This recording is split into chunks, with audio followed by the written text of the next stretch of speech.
Hello, everyone, and welcome back down here to the Gamer's Den with me, your host, Jordan, your master of lore and storyteller extraordinaire. So, today, in place of the player's guide, because last time around I'd forgotten to ask for you to cast your votes down below as to which class you'd like to see me cover next, we're doing a Tales from the Table today. And of course, yes, I just raised it here to you, but I do have a nice shiny new mug, and it is just fantastic. But that's not why we're here today. We're here today to regale you with another tale from the game table. And today's subject comes from the D20 Modern setting. Something of which I've done a small number of episodes on here before, just kind of going over, reviewing, giving my thoughts and opinions on. Looking at possibly doing some more of a dive into it, sharing some of my own personal fixes and the like to the system overall. It's, and to be fair, it's something that, we've been playing, my friends and I have been playing in since, god damn, since you're like 16, 17 years old. Damn near, damn near half my life now. So the fixes are not perfect, but they certainly make the game function better. But again, that's not why we're here today. I keep letting myself get off track. We are here to regale you with the tale, and today's story, pardon me, actually comes from a recent game that I've been running off and on ish, certainly much more frequently before the COVID, social distancing, and all that kind of kicked in and took effect. I'd like to do some online gaming, but that's not why we're here today. So, this particular story is a Shadowchasers setting in relatively recent-ish times, 2018, 2019, down in LA. And because it's a Shadowchasers setting, for those of you who don't know what that means, it means magic is real. The supernatural things are real. It's just most people in the world aren't aware that they exist. In fact, most people in the world, if they see or encounter the supernatural, there are 1,001 different reasons and explanation, ways of rationalizing away what they saw and filtering it out. It wasn't a fireball that detonated in that alleyway. That person just set off a gas leak. He didn't throw fire from his fingertips. That's absurd. That's not a troll walking down the street. That's just some really big ass, really ugly dude who looks horrifying. Anything to not face the reality of the situation they're in. So think along the lines of, the Dresden Files. I went the wrong way there. Or Supernatural, any number of shows like that, where the supernatural magic and the like exists in the modern day and age. And this particular bunch of characters that my friends rolled up was something about this particular bunch just really hit me here, and I just loved every moment of it. One friend rolled up a stunt double who is progressing into being the group's gunslinger. And who's he a stunt double for, you ask? Why, it's Keanu Reeves. And we rolled a D100 to see just how much of a lookalike there was between the two of them, and he got a 99 on the percentile. So he's a lookalike that gets used for different face shots and the like, where they can, if they need him to fill in for just a little bit without any speaking lines. And it's just something funny about that. And we took it a step further. Not only is he Keanu Reeves' stunt double, but Keanu Reeves is an immortal elf because, well, you folks here live on the internet. You've been around before. There's plenty of photos up there that of old timey photographs where the people in the photo look stunningly a lot like Keanu Reeves. And so the running joke is, and is now canon for this story, is that Keanu Reeves is an immortal elf, and he just, crops up every now and then as he goes about journeying through life in our world. And in this particular case, he's just taken up the role of a Hollywood actor. The next character is a fey creature, a gardener to fey royalty for the summer courts. Uh, Definitely an older, wiser character. Obviously, being Faye, she has that eternally youthful look about her, but she is just so absolutely done with everybody's shit and just wants to tend to her garden and run her little shop and her time off away from the Fey realms. And then the next character was particularly fun because my other friend wanted to just play a character who was unawakened. His mind was completely closed off to anything supernatural, and he came up with some of the best explanations through the first couple of adventures. It was he's a gunsmith. He crafts ammunition, and he doesn't know why these idiots are buying silver bullets from him.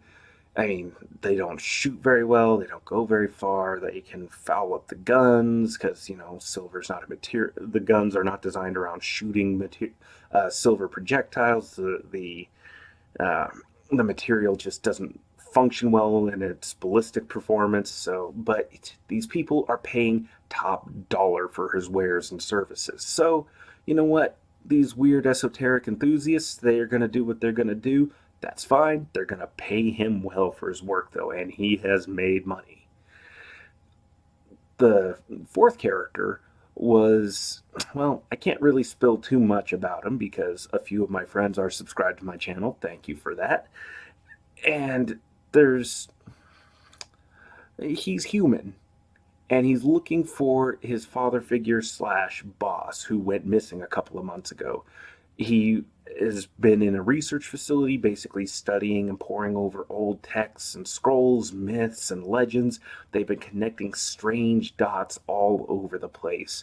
And now this figure's been missing for a while, so he's picked up the trail and has come out further west to LA, where it seems he has gotten lost. The trail has gone cold, but this is where the trail ended, so maybe investigating and searching around, he'll pick up some more clues and delve deeper into this mystery that he's found himself deeply embroiled in. And the fifth character is actually a cousin of mine who was out visiting. He's former military, technically still current, but off the books, kind of going into the Black Ops route sort of thing. Not because he's especially skilled. I mean, level 1 characters, he's definitely not qualifying for special forces. But in order to kind of keep things rolling, and because, like I mentioned before, I like to tweak, mess around with, customize things, and add in certain extra abilities for people if it fits with the backstory and the like. And we gave him some pyrokinetic abilities. He's able to conjure up flames. In this case, he can just use burning hands about 3 times per day without any preparation. It's just an ability that he has. And so, because of his unique supernatural abilities, an army colonel found out about him and funneled him off into his little off the books side project. He believes everything's all on the up and up. He thinks that this is a Black Ops mission, and it is. But who knows exactly where all of this is going to land and how it's going to play out in the end. But he gets sent out on cleaning missions. Infestation of kobolds there, goblins living in a sewer over there. He goes over and he takes care of it. He's a demolition specialist. He collapses tunnels, vacuums out the air, burns it all out, rather. Things like that. Efficient, effective, clean kind of cleanup sort of work. And there was one final character that joined in a couple of sessions in, and we'll get to his story in a little bit.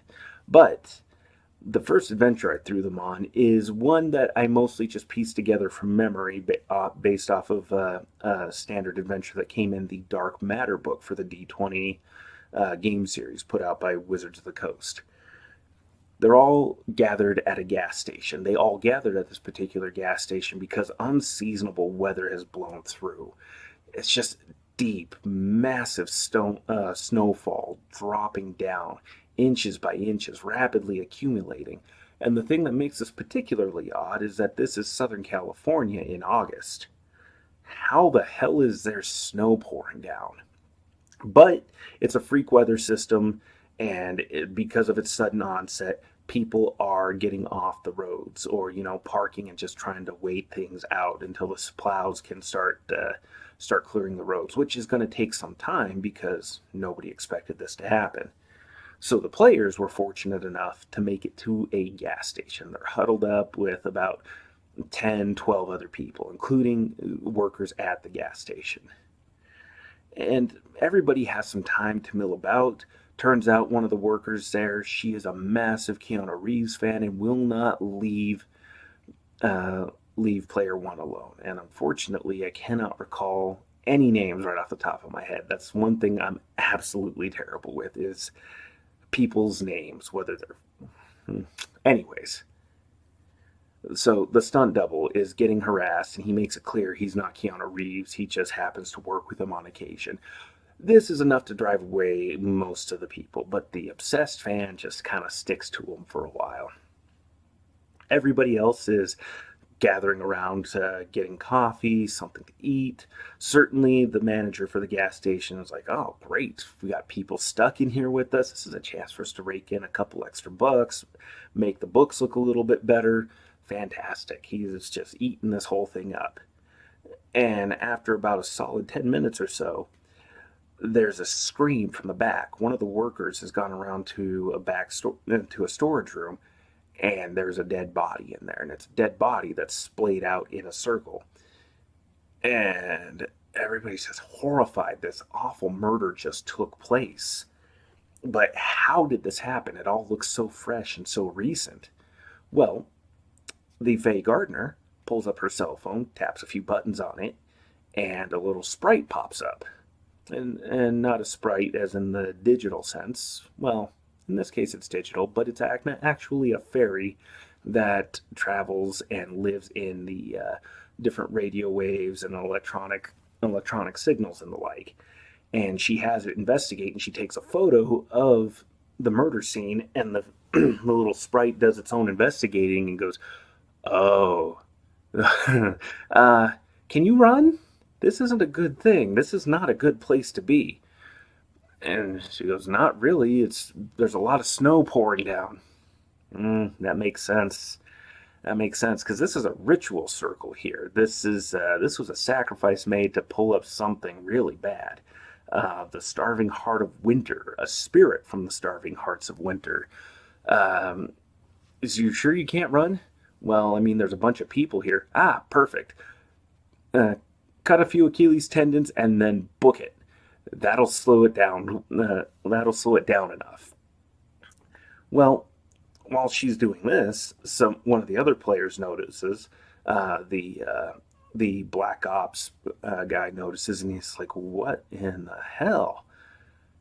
This is interesting." And they start commiserating with one another. She doesn't really let on much about herself. He, of course, doesn't let on much about himself, but they recognize, oh, this is a person that's in the know. They know what's going on here, and they recognize, they each got, their own little abilities and tricks up their sleeve.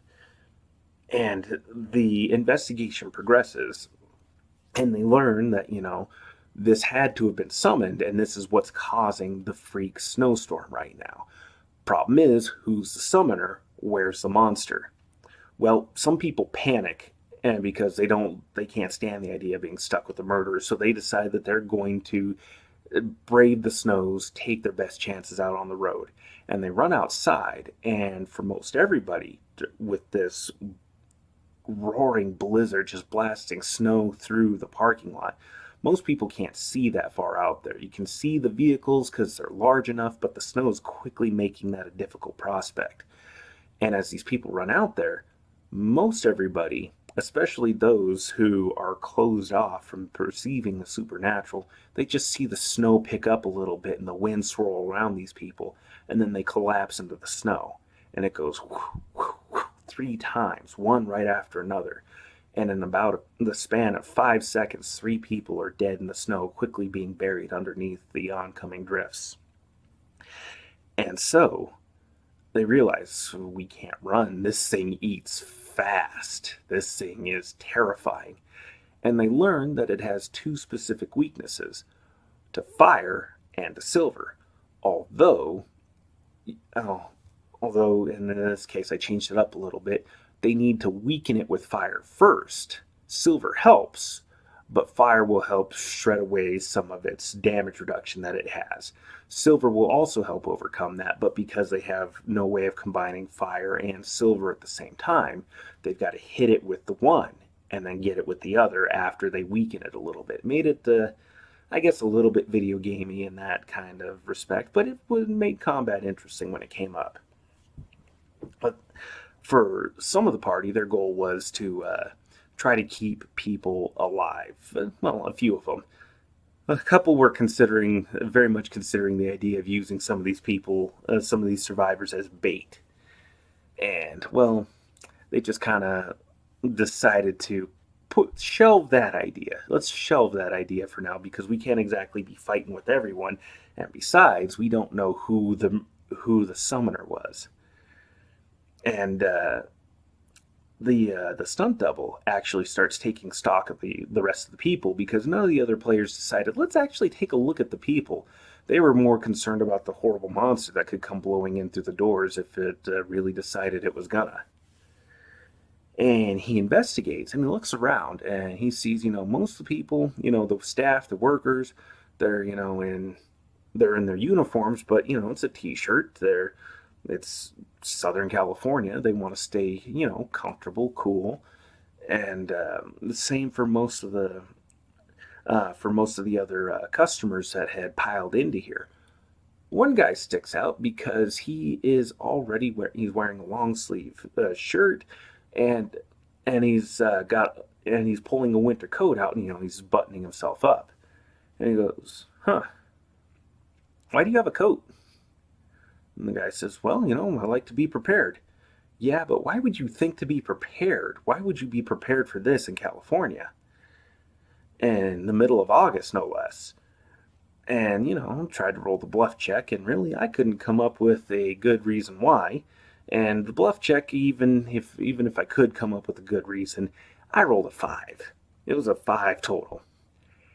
And, of course, then the summoner realizes the jig is up and reaches for his duffel bag, at which point, the standoff begins. And everybody, well, the stunt double and the summoner get to roll initiative. Everybody else is caught by surprise by what's going on because nobody's paying attention to them.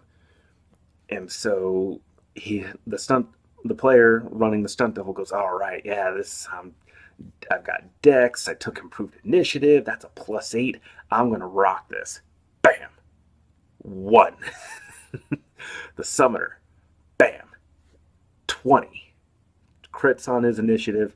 So he has quick draw, and he pulls out a sawed-off pump-action shotgun in Ithaca, if you're interested in those specific details. And he pulls it up, and he just fires, but he misses. The stunt double takes cover. People panic, run screaming. Several people go running upstairs with the managers. They're going to get into the locked doors, and the power goes out. And now they're fighting in darkness with only the sounds of the howling wind outside ever increasing as the snow just keeps piling up. And everybody else rolls initiative and gets into the fight. And as they fight, the summoner actually takes time to fire through the windows every so often when he feels like maybe he's safe to do so, and they realize, oh shit, he's gonna let it in. And while the windows do burst open, they actually hear glass shatter up above, and they hear people screaming upstairs. And so the commando goes running upstairs and finds this thing, just sees this wolf, this huge half-ton truck size wolf-like figure comprised of just swirling snow and wind, glowing eyes, just that bright neon bluish white kind of effect you might see where its eyes should be on a wolf. As it picks up the manager in its jaws and just saps the life from him, just saps the heat and the warmth and freezes his blood to ice, and then just throws the body out the broken window. There's only one or two people left still alive up here trying to get away, just screaming and babbling in absolute terror. And the commando realizes, I'm probably screwed, but I'm here, so Burning Hands just unleashes this gout of flame all over this frosty spirit from the starving heart of winter, and it howls in agony and rage. But it buys him time to run away, and not only that, but now this thing is focused on someone that can hurt it. This is going to be more fun. This is a bit more of a challenge. And not only that, but this puny little mortal whelp just dared to pour fire all over it. So it comes after him. It comes thundering down the stairs after him over the course of this combat encounter. And everybody's doing the best they can. The Amazingly enough, the gunsmith in the party, even though he's surrounded by all this strange crap, he keeps failing to perceive it. We roll rule saves for it. We say on success, we'll go with on success, you're able to perceive these things. Whether or not you decide through roleplay if that's going to continue to be the case, then, that's up to you. But in the meantime, he keeps failing. So he just knows that the windows are busted open. That's why all this wind and snow is swirling around through here. That's why it's so bitterly cold right now. But he's still participating in combat because there's a shotgun waving lunatic in the place. So they need to deal with that problem. And so combat goes. They've managed to down the summoner. He's a couple levels ahead of them, but with them all working together, they managed to pull it off. Not only that, but because we established that the gunsmith had silver ammunition, or has made silver ammunition, he had some on hand. He'd come from a gun show. He had sold a bunch of material, got a bunch of contacts, yada yada, but he still had some left over. Some left over that would fit the weapons that they had on hand. And so they use the fire that the commando produced to weaken and make this winter spirit vulnerable. And then they started just pouring silver round after silver round, shot after shot into it. It was a grueling fight. Everybody got dropped to at least half their health, if not lower. And finally, they managed to put enough damage into it to just dispel and disperse the creature, banishing it back to the wintry realms from whence it came. And with that, the storm starts to ease off. There's still some snow coming down, but it's over. The winds have stopped howling. The snow is, still present, but it's no longer accumulating in such dangerous quantities. And it had come up to about waist high for most of the characters. And then after a while, Department 7 shows up. They take control of the scene. They pose as FBI agents. They work with the highway patrol. They work with the local sheriff. They sanitize the scene. Basically, think of Department 7 as the supernatural version of Men in Black. They keep a lid on everything. They take everybody who's aware of the supernatural for questioning and investigations. They, of course, promise, oh, yes. Jurisdiction, we'll get reports to you. Sheriff, thank you for all your help, yada, yada, yada. No intention of actually following through on any of this, and, of course, thoroughly work to sanitize the scene. And the commando gets orders from the colonel that he is to try to embed himself within Department 7 as much as possible. This is a rare opportunity that they need to seize advantage of. Department 7 is aware of who the Faye Gardner is and who she represents, and knows that she is a member of the court in good standing and occupies an important position.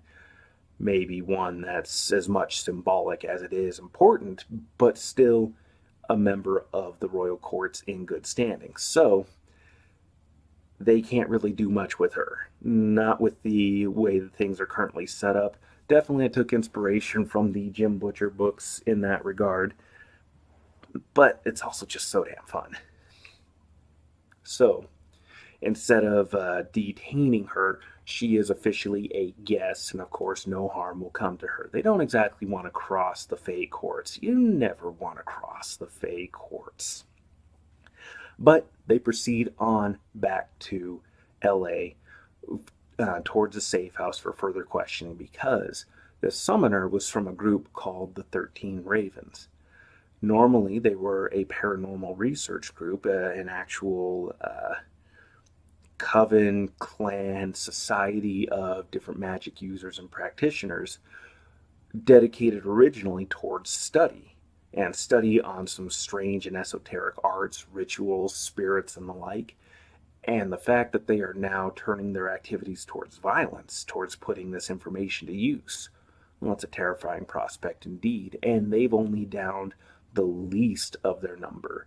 There's still a dozen others, and each one is, of course, in classic fashion, progressively stronger, right all the way up to the head of their order. And so now, not only do the players need to deal with Department 7, but they are now facing the prospect of having to deal with the vengeful remaining 12 members of the 13 Ravens. But that's where we're going to leave our story for today. I hope you enjoyed it, very much so. I enjoyed relating it and regaling you with this tale. It's absolutely been a lot of fun. This is a setting in which I have thrown in biker wizards, different fey courts, the prospect of having a classic old school medieval styled tournament of arms, contests of strength and skill between these different factions in the modern age. It's going to be an absolute blast. There are imperial dragons afoot, there are different mystic arts and all sorts of incredible things that I have planned for these wonderful, wonderful players. But that's where we're going to leave it. If you enjoyed today's video, go on down there and hit the like button. If you've been enjoying content here so far, then hell, click that subscribe button as well. I'd certainly greatly appreciate your time.